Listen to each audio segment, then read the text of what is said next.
Viktor Frankl se définissait lui-même de la manière suivante. À côté de Freud, je ne suis qu'un nain. Mais juché sur les épaules d'un géant, je vois beaucoup plus loin que lui.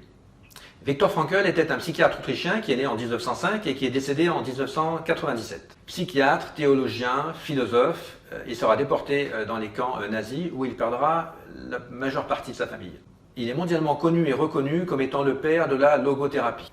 Contemporain et voisin de Sigmund Freud à Vienne, il ne remet pas du tout en cause la notion d'inconscient pulsionnel développée et théorisée par Freud et qui indique que l'homme est soumis à ses pulsions.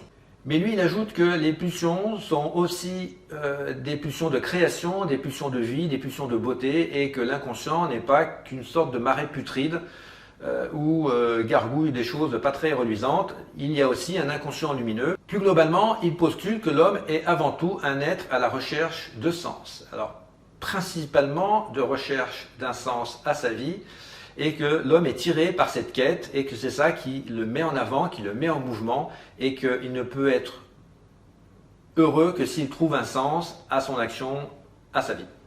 Plus personnellement, s'il y a une personne dont j'aurais aimé suivre une conférence, même avec le risque de ne pas tout suivre dans le détail, c'est bien Viktor Frankl qui pour moi reste un des grands maîtres à penser du XXe siècle. Sa parole est vraiment tout à fait contemporaine et le questionnement sur le sens, la quête de sens de l'être humain est à mon sens aujourd'hui d'une actualité criante.